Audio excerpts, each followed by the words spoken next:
السلام علیکم ورحمۃ اللہ۔ بسم اللہ الرحمن الرحیم۔ اللہم صلی علی محمد وعلی آل محمد وبارک وسلم وصلی علیہ۔ رب اشرح لی صدری ویسر لی امری واحلل عقدۃ من لسانی یفقہوا قولی۔ آج ہمارا عنوان ہے، ٹاپک ہے کہ اسلام کے حوالے سے بعض لوگ شکوک و شبہات کا شکار کیوں ہو جاتے ہیں؟ اگرچہ وہ اچھے مسلمان ہوتے ہیں، مخلص لوگ ہوتے ہیں، لیکن ان میں کبھی کبھی شکوک و شبہات کی بیماری آ جاتی ہے۔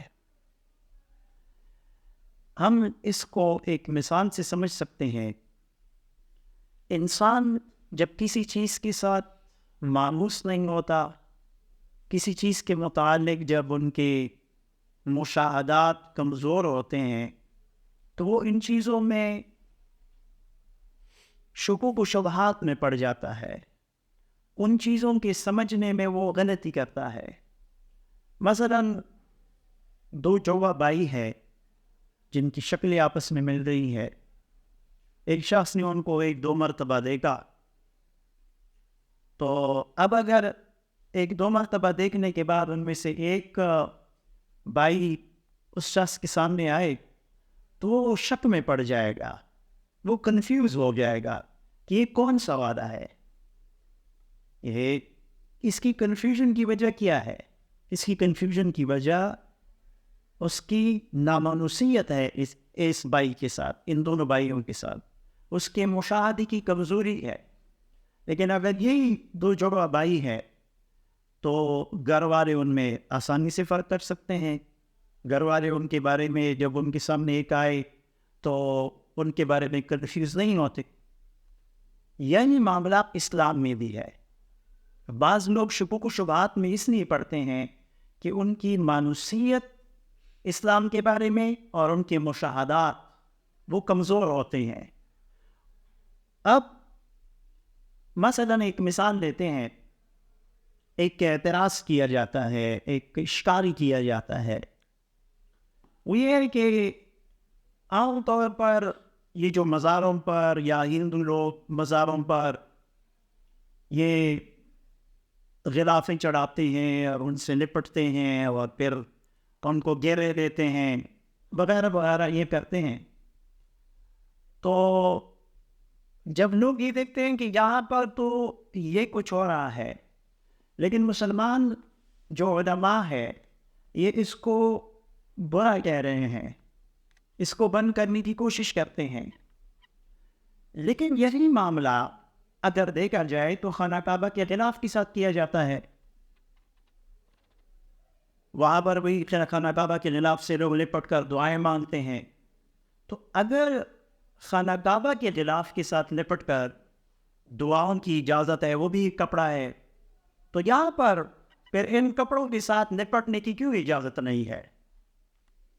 یہ جو شک اور شبہ پیدا ہو گیا اس مسئلے کے سمجھنے میں، جو کنفیوژن پیدا ہو گئی، اس کی وجہ اسلامی تعلیمات اور اسلام کے مزاج سے کما حق مانوسیت نہ ہونے کی وجہ سے ہے۔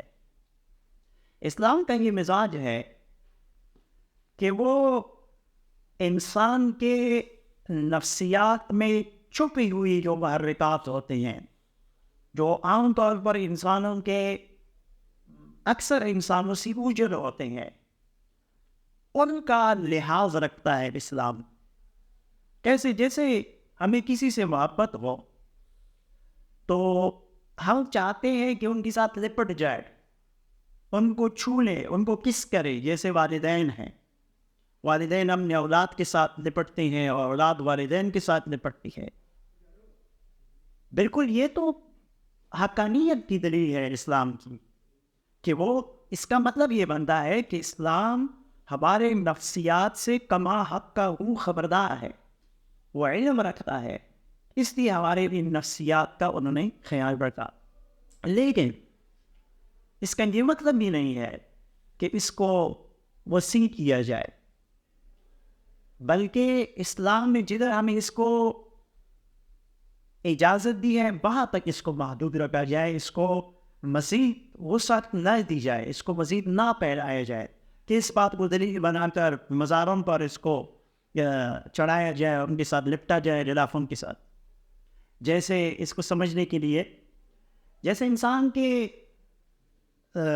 میں مرد اور عورت میں اللہ تعالیٰ نے نفسانی خواہشات رکھی ہیں، یہ اس کی نفسیات ہیں، ایک دوسرے کی طرف وہ مائل ہوتے ہیں. تو اس کے لیے اللہ رب العالمین نے نکاح کا طریقہ جائز رکھا ہے کہ بھائی نکاح کے ذریعے آپ یہ تعلق رکھ سکتے ہو. لیکن کیا اس کا یہ بھی مطلب ہے کہ نکاح کو توسیع دی جائے، کسی اور جگہ پر بھی یہ کام جائز ہو جائے؟ نہیں، نکاح کے بغیر تو یہ جو طریقہ اللہ نے جائز قرار دیا ہے وہ تو جائز ہوگا، لیکن اس کے علاوہ جو طریقہ ہوگا وہ اسلام اس کو جائز نہیں سمجھتا. اب بحث کا خلاصہ یہ بنتا ہے کہ اگر کسی کو شکوک و شبہات ہو اور وہ شخص اخلاص کے ساتھ اپنی شبہات کا ازالہ کرنا چاہتا ہو تو اسے قرآن و سنت میں اسلام کا جو مزاج لکھا گیا ہے، اسلام کا جو مزاج اللہ تعالیٰ نے نازل کیا ہے، اسلام کے تعلیمات کو جو اللہ تعالیٰ نے نازل کیا ہے، اس سے مانوسیت اور حاصل کرنی چاہیے.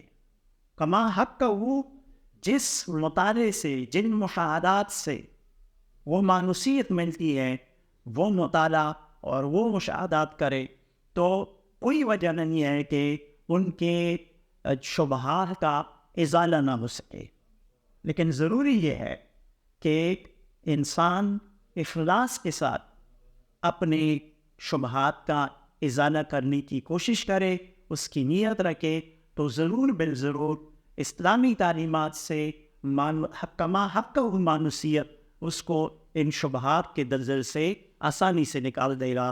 اللہ رب العالمین ہمیں ایمان اور یقین کی دولت سے سرفراز فرمائے.